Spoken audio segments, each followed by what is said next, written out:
अभी चार्ज में दो इंपॉर्टेंट पार्ट और रह गए हैं, एक प्रॉपर्टी ऑफ चार्ज और एक मेथड ऑफ चार्जिंग। ये भी हमारे सिलेबस में होता है, लेकिन अभी मैं ये दोनों टॉपिक एस्केप कर रहा हूं, यहाँ नहीं पढ़ाऊंगा। मैं एक सेपरेट वीडियो अपलोड करूंगा, उसमें आपको ये रिमेनिंग पार्ट ऑफ चार्ज मिल जाएगा। लेकिन यहाँ पर एक प्रॉपर्टी अभी हम डिस्कस करेंगे इस वीडियो को कम्प्लीटली बंद करने से पहले, क्योंकि वो प्रॉपर्टी आगे भी हमारे यूज में आएगी। तो देखिए, हमने यहां तक समझ लिया था कि जब भी एक बॉडी से हम इलेक्ट्रॉन्स को डिटैच करते हैं, इलेक्ट्रॉन को देते हैं, तो बॉडी पर चार्ज आता है। एक इलेक्ट्रॉन पर मिनिमम चार्ज जो होता है वो 1.6 इंटू 10⁻⁻19 कूलम होता है।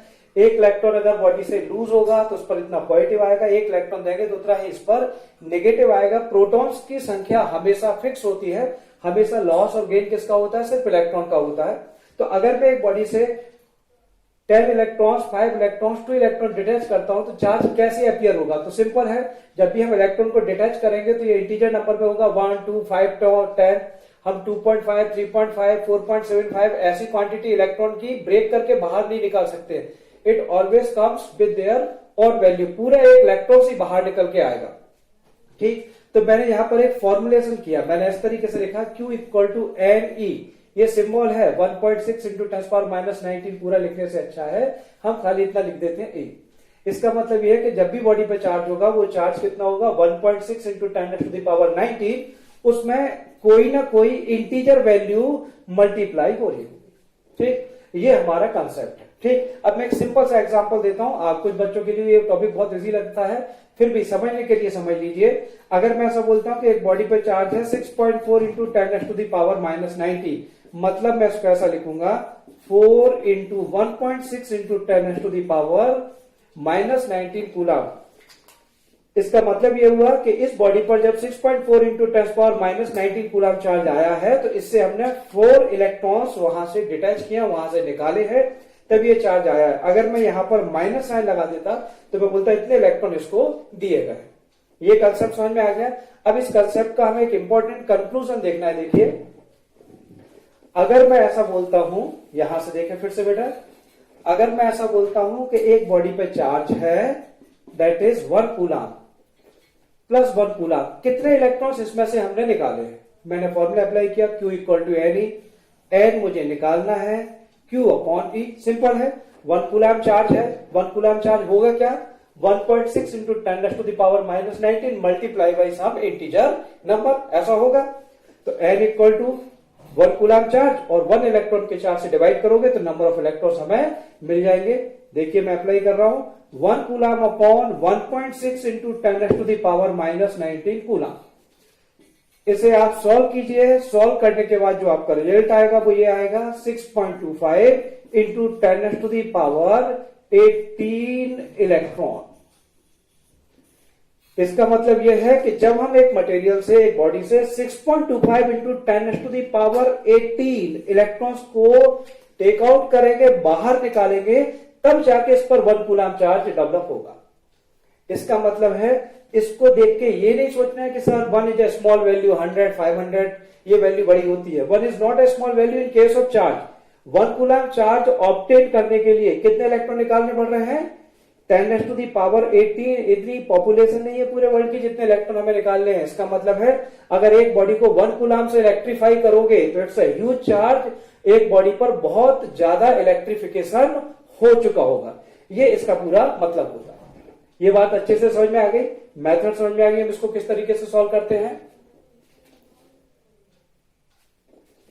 हम एक छोटी सी एक्सरसाइज के थ्रू इसको और रिवाइज करते हैं। देखिए, ये मैंने कुछ चार्जेस लिखे और मुझे देखना है इनमें से कौन सा चार्ज एग्जिस्ट करता है, कौन सा चार्ज एग्जिस्ट नहीं करता है। जैसे पहला ऑप्शन दिया हुआ है, ये क्वेश्चन एग्जाम में आया हुआ क्वेश्चन है। हम कभी कभी बहुत बड़े बड़े एग्जाम्स के लिए हम तैयारी करते हैं, बड़े बड़े क्वेश्चंस के, छोटे क्वेश्चंस में गलतियां कर देते हैं। पहला क्वेश्चन दिया 1.6 इंटू 10⁻⁻20। क्या ये चार्ज एग्जिस्ट करता है? तो आंसर होगा सर एग्जिस्ट नहीं करता है। क्यों?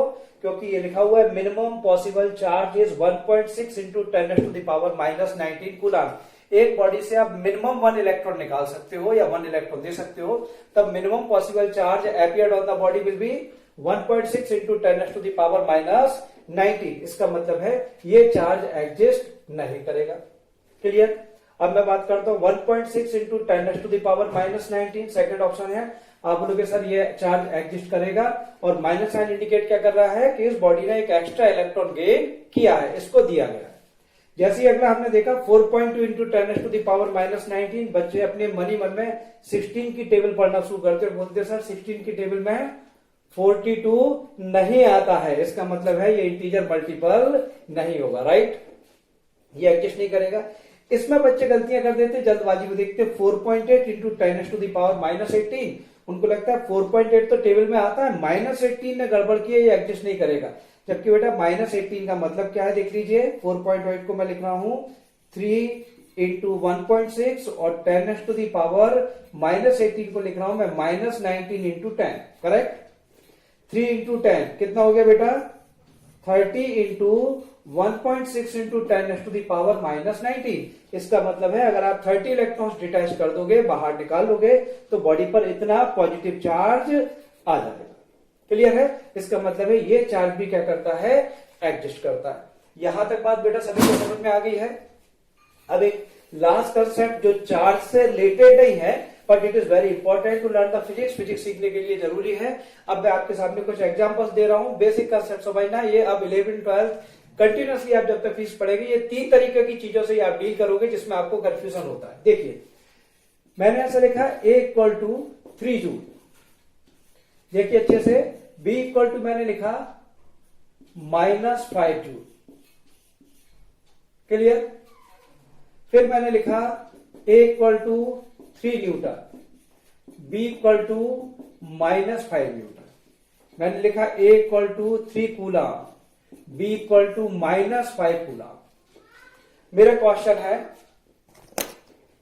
इसमें 3 और -5 जूल में से कौन सी क्वांटिटी बड़ी है? तो बच्चे आंसर देते हैं सर ये पॉजिटिव है, ये नेगेटिव है, पॉजिटिव बड़ा होता है, नेगेटिव छोटा होता है, इसलिए 3 जूल सही है। मैंने इसका आंसर दिया कि आपका आंसर करेक्ट है। क्यों? क्योंकि joule is a scalar quantity. ध्यान से सुनिएगा आप सभी लोग, joule is a scalar quantity, और स्केलर क्वांटिटी को जब हम कंपेयर करते हैं तो वहां पॉजिटिव का मतलब होता है बिगर, लार्जर, और नेगेटिव का मतलब होता है स्मॉल, कम, लेस। ठीक, अब मैं बात करता हूं 3 न्यूटन और 5 न्यूटन में कौन सा बड़ा है? तो आप ये नहीं बोलेंगे कि 3 न्यूटन बड़ा है। क्यों? क्योंकि जब हम वेक्टर क्वांटिटी से डील करते हैं, Newton is vector quantity, direction होता है इसमें।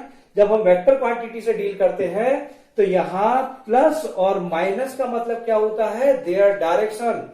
For example plus indicate plus X direction, तो minus indicate minus X direction. 3 plus and minus indicating both force are acting in opposite direction. तो बेटा मुझे क्वेश्चन का आंसर दो, मैं यहाँ डायग्राम बनाता हूं। मैं ये बोलता हूं 5 न्यूटन फोर्स यहां लग रहा है और 3 न्यूटन फोर्स यहां लग रहा है। Where will be the direction of movement of this body? It will move towards the 5 newton. इसका मतलब है कौन सी क्वांटिटी बड़ी है? 5 newton is big quantity, larger quantity है, और माइनस साइन सिर्फ इंडिकेट कर रहा है there direction of force, direction of vector. बात अच्छे से समझ में आ गई? कहीं कोई कंफ्यूजन नहीं। इसके बाद आखिरी केस, अगर मैं बोलता हूं 3 कूलम और -5 कूलम में से कौन बड़ा है, तो बच्चे बोलते सर ये स्केलर है कि वेक्टर? तो मैं बोलूंगा स्केलर है। जैसे जूल स्केलर था, कूलम में क्या है, स्केलर क्वांटिटी है, तो बच्चे बोलते सर 3 बड़ा होगा। मैं बोलूंगा नहीं, यहां अब आप गलत है। कैसे? यहां प्लस और माइनस का मतलब कम और ज्यादा नहीं है, या प्लस और माइनस का मतलब है नेचर ऑफ चार्ज। प्लस मतलब पॉजिटिव चार्ज, इलेक्ट्रॉन का लॉस, माइनस मतलब नेगेटिव चार्ज, इलेक्ट्रॉन का गेन। तो मुझे क्वेश्चन का आंसर दो, -5 कूलम, 5 और 3, किसमें चार्ज ज्यादा है? थोड़ी देर के लिए साइन छोड़ दो, आप बोलोगे सर इसमें ज्यादा चार्ज है, इसका मतलब है ये क्वांटिटी बड़ी होगी, और माइनस साइन खाली ये बताएगा कि 5 कूलम के लिए हमने खूब सारे इलेक्ट्रॉन्स दिए हैं, और यहां प्लस बताएगा कि यहां से हमने इलेक्ट्रॉन्स निकाले हैं। तो फिर से मैं रिपीट कर रहा हूं, +3 joule -5 joule, +3 joule is bigger, ठीक, larger than -5 because positive means larger in scalar quantity. 3 newton -5 newton, 5 newton is bigger because minus sign indicating only direction. 3 coulomb and -5 coulomb, 5 coulomb is larger because here minus sign indicating nature of charge only. Clear? कहीं कोई confusion नहीं। अब हम सिर्फ 1 minute और लगेगा इस topic को हमें बाइंड करने में। मैं 1 मिनट में आपको पूरा जो हमने पढ़ा है इसको अभी मैं रिवाइज करा देता हूं कि हमने क्या क्या पढ़ा है। सबसे पहले बेटा हमने चार्ज को पढ़ा, तो हमें एक चीज समझ में आ गई कि चार्ज एक बॉडी की प्रॉपर्टी थी। एक बॉडी से दूसरी बॉडी में चार्ज का ट्रांसफर होना मतलब इलेक्ट्रॉन का ट्रांसफर होना, इलेक्ट्रॉन का ट्रांसफर होना मतलब बेटा मास का ट्रांसफर होना। इसका मतलब है चार्ज की एग्जिस्टेंस बिना मास के पॉसिबल है ही नहीं। अगर मैं ऐसा बोलता हूं कि आप चार्ज लेके आ जाओ विदाउट मास, आप बोलोगे sir it is not possible, it associated with matter. Clear? It is characteristics which is associated with matter, charge can not exist without matter. तो पहली प्रॉपर्टी हमें याद रखना है, पहली चीज charge is the property associated with matter.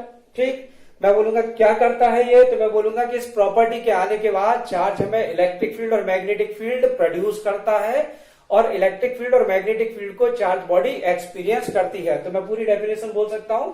Now charge is the property associated with matter due to which it can produce and experience what, electric and magnetic field. बात अच्छे से क्लियर हुई? सेकंड देखिए, charge is created by disturbing the neutrality of atom. बच्चे पूछते हैं कि how charge can be created, वो एक बहुत ही सिंपल सा आंसर देता है, sir by friction we can create the charge. Is there any other method? There are so many method, with 3 method you have in your syllabus, induction, conduction and friction. ये सारी method में हम एक ही काम कर रहे हैं। If we want to create the charge on the body, what we have to do, हम एक ही काम करना है सर, हम एक ही चीज करेंगे, नंबर ऑफ प्रोटॉन और नंबर ऑफ इलेक्ट्रॉन्स आपस में जो बराबर हैं उसको डिस्टर्ब कर दो, they should not be equal. जैसे ही दोनों इक्वल नहीं होंगे बॉडी पर चार्ज आ जाएगा। तो ध्यान से देखिए, how charge is created, charge is created by disturbing the neutrality of atom. हमारा जो भी मेथड हम अप्लाई करेंगे उस मेथड का एक ही पर्पज होगा सॉरी, कि हमें इसकी न्यूट्रलिटी की मतलब नंबर ऑफ प्रोटॉन इलेक्ट्रॉन जो बराबर थे उसको डिस्टर्ब करना है, कैसे भी करके दोनों की संख्या बराबर नहीं होनी चाहिए, बॉडी पे चार्ज आ जाएगा। राइट, नेक्स्ट देखिए, friction is method to create the charge या to charge the body. Friction एक मेथड है जिसमें क्या होगा, बॉडी की न्यूट्रलिटी डिस्टर्ब हो जाएगी, इसलिए उस पर चार्ज आ जाएगा। क्लियर? चौथा point, last point, minimum possible charge is 1.6 into 10⁻⁻19, क्योंकि इलेक्ट्रॉन से भी छोटा चार्ज, हम अभी अपने सिलेबस के अकॉर्डिंग बात करें, हमने वो चार्ज पार्टिकल अभी हमारे सिलेबस में नहीं आया। यहां तक बात समझ में आ गई? 2 प्रॉपर्टीज मैं वर्बली आपको और सुना रहा हूं, लिखने की जरूरत नहीं है। पहला, इलेक्ट्रॉन का लॉस पॉजिटिव चार्ज, इलेक्ट्रॉन का गेन इलेक्ट्रॉन का लॉस पॉजिटिव चार्ज, इलेक्ट्रॉन का गेन नेगेटिव चार्ज। एक चीज, दोनों पॉजिटिव चार्ज और या दोनों नेगेटिव चार्ज होंगे तो रिपल्सन होगा, एक पॉजिटिव और एक नेगेटिव होगा तो अट्रैक्शन होगा। और लास्ट, जब भी बॉडी से इलेक्ट्रॉन लॉस होता है, पॉजिटिव चार्ज आता है, तो बॉडी का मास डिक्रीज होता है। अगर एक बॉडी पर नेगेटिव चार्ज आता है, इलेक्ट्रॉन को गेन करता है, उसका मास इंक्रीज होता है। ये हमारी प्रॉपर्टीज है, और इस पूरी कहानी में प्रोटॉन का कोई भी रोल नहीं है। पॉजिटिव चार्ज आने का मतलब है इलेक्ट्रॉन का loss, number of proton remain same. Negative charge आने का मतलब है इलेक्ट्रॉन का gain, number of proton remain same. Thank you. आखिरी मैसेज स्टूडेंट्स के लिए, जो बच्चे मुझसे व्हाट्सएप पर जुड़े हुए हैं, आप इन वीडियोस को केयरफुली सिर्फ सुनते जाइए। इससे रिलेटेड जो मटेरियल्स है वो मैं पूरा आपको अपलोड करके दूंगा, आपको आपके व्हाट्सएप ग्रुप पर वो पीडीएफ फॉर्म में अवेलेबल हो जाएगा। और ये मटेरियल्स में सभी बच्चों, पुराने बच्चे उनको पता है, जो नए हैं वो फिर से सुन लें। 3 तरीके से आपको मटेरियल मिलेगा। पहला मटेरियल जिसमें आपकी पूरी थ्योरी कवर होगी और आपकी बुक के सारे इंपॉर्टेंट क्वेश्चंस उसमें कवर होंगे। दूसरा मटेरियल जिसमें लास्ट 10 इयर्स के इंपॉर्टेंट क्वेश्चन, ट्रिकी क्वेश्चन जो एग्जाम में आते हैं, जिनमें आप गलती करते हो, वो उसमें कवर होंगे। और थर्ड जो सीट होगी, it will be typical for competitive examination, जिसमें उस टॉपिक से रिलेटेड कॉम्पिटिटिव एग्जाम के डिफरेंट प्रोजेक्टेड क्वेश्चन होंगे कि उनको अगर आपने सॉल्व कर लिया तो उसके बाद फिर आप कोई भी एक रेफरेंस बुक या गाइड सॉल्व करोगे, उसके क्वेश्चन आपको आसानी से बनेंगे। कहने का मतलब यह है कि इन वीडियोस को सुनने के साथ साथ आपके स्कूल एग्जाम की तैयारी तो होगी ही, अच्छे से होगी, साथ में आपकी कॉम्पिटिटिव एग्जाम की तैयारी भी होती जाएगी। ये मिसकंसेप्ट बिल्कुल नहीं रखना है कि दैट स्कूल एग्जामिनेशन प्रिपरेशन अलग है और कॉम्पिटिटिव अलग है। स्कूल एग्जाम की तैयारी की अगली स्टेप कॉम्पिटिटिव एग्जाम की तैयारी होती है। थैंक यू बेटा।